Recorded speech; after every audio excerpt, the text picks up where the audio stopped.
Bonjour la gang de 9e année. Je vais juste vous présenter une courte leçon aujourd'hui. C'est en lien avec la poésie qu'on est en train de faire comme c'est là. Je veux vous présenter des figures de style. C'est quoi des figures de style? C'est quoi des figures de style en anglais? Je sais pas. Um, Stylistic devices? Peut-être quelque chose comme ça. Des figures de style, guys, c'est juste, c'est comme des façons d'écrire, des façons un petit peu plus comme imagées, OK? Parce que quand tu es en train d'écrire de la poésie, tu aimes ça que les personnes qui sont en train de lire le poème peuvent s'imaginer des images dans leur tête, OK? So, je vais vous présenter les figures de style que je présente toujours en 9 et 10 habituellement. Puis vous allez voir que les chansons, vous avez déjà entendu parler de certaines d'entre elles, OK? So, la première, ça s'appelle une allitération.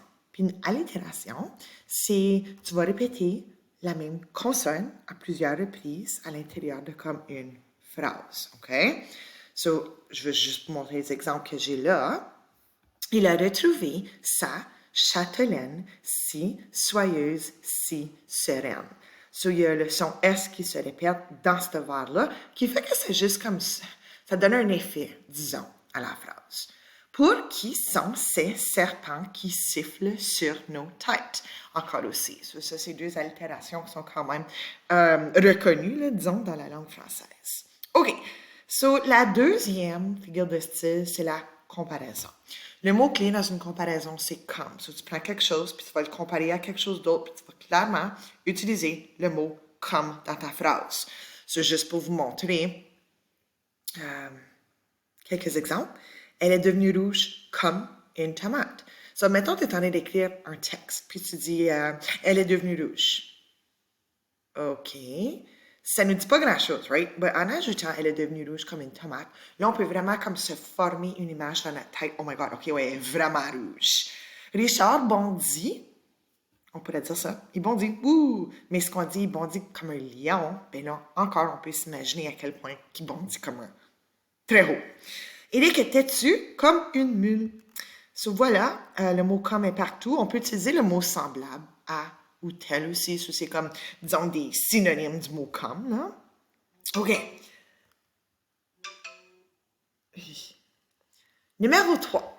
La troisième figure de style, c'est l'énumération. So, quand on énumère quelque chose, on est en train de faire une liste, right? Ben, une énumération, c'est ça que c'est. So, c'est une liste de choses. Puis, toutes les choses dans la phrase vont être divisées avec une virgule. So, admettons, tu ferais comme une liste d'épicerie. Ben là, tu sépares à chaque élément de ta liste avec une virgule. So, voici un exemple. Les étalages débordaient de fruits, virgule, de légumes, virgule, de poissons, virgule, de fleurs et d'épices. Puis à la fin, vous mettez un « et ». Puis en français, ne mettez jamais une virgule devant ou après le « et ». Okay? Ça, c'est juste en anglais. En français, il n'y en a pas. Il prit le train, virgule, le bateau, virgule, la voiture et de nouveau le train. So encore, en poésie, on va beaucoup se servir de l'énumération. Je sais pas, ça crée comme un beau flow, là. En tout cas. OK. La gradation est la quatrième figure de style. La gradation est très semblable à l'énumération si on est en train de faire une liste. Cependant, on est en train de comme, aller d'un ordre croissant à l'ordre décroissant ou vice-versa, de décroissant à croissant. OK? So, ce que je veux dire par ça, c'est que, ben, comme en regardant les exemples, vous allez comprendre. OK. So, un cri. C'est fort. Une parole. C'est un petit peu moins fort.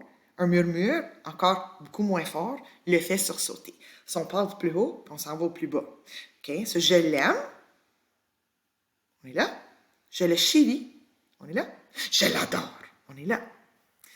L'autre, je ne sais pas si c'est vraiment une bonne gradation. J'ai tout perdu, mes vêtements, ma maison, ma famille, qui veut dire qu'on est quand même en train de monter. Tu sais, vêtements, c'est pas si pire que ça. Maison, oui, ça suce, mais ta famille, c'est comme le pire.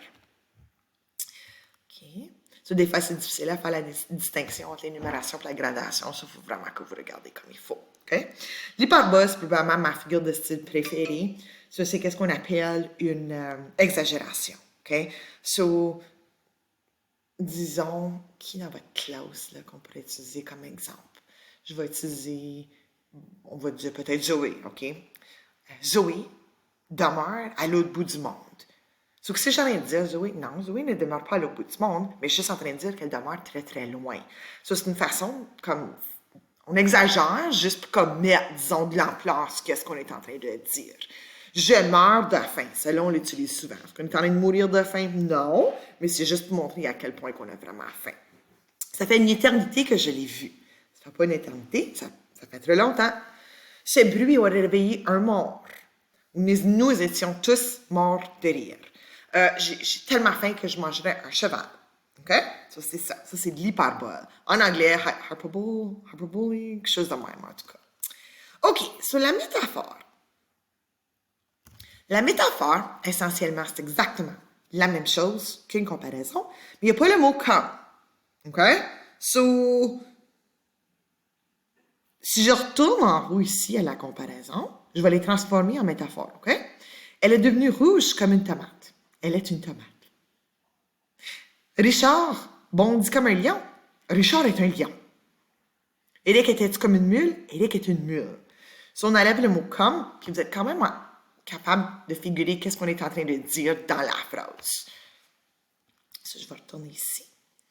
Un ciel d'encre annonçait l'orage. Ça veut dire que le ciel est noir. Le soleil, coquelicot géant, décorait l'horizon. Le soleil est comme un coquelicot géant, mais on n'a pas dit le comme. Okay? La planète est comme une poubelle, mais on n'a pas de comme. La planète est une poubelle. Juste en disant ça, vous savez exactement qu'est-ce qu'on veut dire. Numéro 7, c'est l'onomatopée. Puis ça, guys, je ne vais pas m'attarder beaucoup là-dessus. C'est des sons. Glou-glou. Toc-toc. OK? Juste pour vous montrer quelques exemples. Des fois, dans des poèmes, on en voit coucou, cucui, tic-tac. La personnification, numéro 8, je l'aime beaucoup aussi. C'est quand vous allez prendre des choses, vous allez faire des actions que des personnes feraient normalement, puis vous ferez des objets faire ces actions-là. OK? Admettons, je disais le soleil me caresse. Ben non, le soleil ne peut pas comme physiquement me caresser. Une personne peut me caresser. Mais juste en disant le soleil me caresse, ça veut vouloir dire que je teste dehors, puis le soleil plombe sur moi, puis j'aime ça, puis c'est beau, puis c'est chaud. OK? Voici ici quelques exemples. Le volcan crache sa colère. Ça veut dire que le volcan est en train de faire éruption, puis c'est pas un volcan qui crache, c'est une personne. Dame Nature revêt son manteau blanc. Ça veut dire que Dame Nature, Mother Nature, est en train de mettre son manteau blanc. Qu'est-ce que c'est en train de vous dire, ça? C'est en train de vous dire que c'est l'hiver. Okay? Il appela la mort, elle vint sans tarder. La mort ne peut pas physiquement comme venir puis comme vous chercher, nous amis. Puis le soleil était noir de mélancolie. D'habitude, c'est des personnes qui vont comme ressentir, disons, de la mélancolie, c'est de la tristesse. Ou comme choqué, là, disons. Là. On va en avoir plusieurs exemples de personnification. Puis de la dernière figure de style, c'est un euphémisme, puis ça, on s'en sert pas beaucoup. Il y a juste certaines choses dans le monde qui sont trop difficiles à juste comme dire bon, comme ça. On va trouver, disons, une plus belle façon, une façon plus douce de dire certaines choses.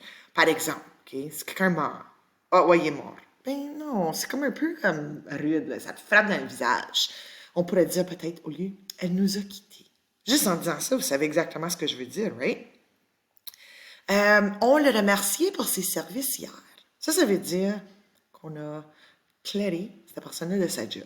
Au lieu de dire, ouais, on l'a clairé. Non, on l'a remercié de ses services. Elle souffre d'une longue maladie.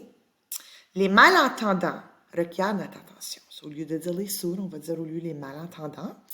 Puis les défavorisés sont vus couramment dans les grandes villes. Les défavorisés, ce sont des personnes qui sont pauvres. OK? Ici, guys, je vais faire l'activité avec vous autres. Ici, OK. On a quelques exemples, puis je vais faire l'activité. Ici, il faut identifier la figure de style qui est utilisée. Les arbres agitent leur grand bras. First of all, il faut que je sache ce que ça veut dire agiter. Une personne peut s'agiter, right? Devenir textée, bouger. Dans ce cas ici, les arbres agitent leurs grands bras. Est-ce que les arbres ont des bras? Non, des personnes ont des bras. Là, je sais que c'est une personnification. Numéro 2, Madame Mel nous a présenté une histoire à dormir debout. Si Madame Mel a présenté une histoire, puis vous êtes debout, puis vous avez tombé endormi, ça veut dire que son histoire était très plate. Est-ce que vous pouvez vraiment tomber endormi quand vous êtes debout? Ça, c'est une hyperbole, une exagération. On tue un homme, on est un assassin. On en tue des millions, on est un conquérant, on les tue tous, on est Dieu. Je ne vais pas vous penser que je suis morbide, là. Ça, c'est que... Dans la littérature française, là, on le voit souvent, cet exemple-là. OK? En tout cas, on est en train de monter. On est en train de faire une gradation. Okay? Numéro 4. Jason est rusé comme un renard. Le mot-clé est là. C'est comme, c'est une comparaison. Numéro 5. La science est une lumière. La science est une lumière. On va essayer de faire un test. Est-ce que je pourrais dire la science est comme une lumière? Oui. Ça, c'est une métaphore. Il n'y a juste pas le mot comme. Les fermes semblaient s'endormir sous la neige. Peut-être là, il y a quelque chose qui me saute aux yeux. Ce sont des personnes qui dorment, ce ne sont pas des fermes. Peut-être là, je sais que c'est une personnification. Le Canada vient toujours en aide aux pays en voie de développement. So, bottom line, le Canada aide les pays pauvres. C'est un petit peu méchant de dire des pays pauvres. J'aime mieux qu'on dise en voie de développement. Ça, c'est un euphémisme. Ce colis pèse 1 tonne. Exagération.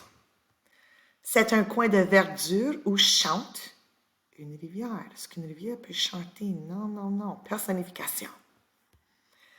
La plainte du vent, les soirs de tempête, m'a toujours fait frémir. La plainte du vent. Est-ce qu'un vent peut se plaindre? Non, une personne se plaint. C'est une personnification. Elle a peur, elle s'inquiète, elle s'affole. Gradation, on est en train de monter. J'ai eu une faim de loup, c'est une exagération. J'ai vu un homme fort, virgule, beau, virgule, généreux, virgule. OK, ça c'est une liste. C'est une random list. Ça, c'est une énumération. Puis, on va faire le restant. Cet endroit me parlait de toi, de nous, de ces heures passées ensemble. Cet endroit me parlait. Je pense pas que des places, ça peut parler, right? Personnification. Elle a versé un torrent de larmes. Un torrent. Ouh. Hardcore. Tu peux pas verser un torrent de larmes, c'est une exagération. Oui, il y a des larmes qui vont couler, c'est pas un torrent de larmes. Le désespoir a brisé son cœur. Est-ce qu'un désespoir peut briser? Non, une personne peut briser le cœur. Ça, c'est une personnification. Je connais tout. Yeah, non, exagération, hyperbole. La toux vient me saluer chaque soir. La toux vient me saluer. Allô? Non, personnification. Il s'est passé des jours, des semaines, des mois. OK, d'être là, je veux qu'il y ait une gradation. Jours, semaines, mois. Et voilà. So, guys, voilà les figures de style. Comme je l'ai mentionné en poésie, on met beaucoup de figures de style dans nos poèmes. You know what I mean? Pour créer des images. So, on se reparle plus tard.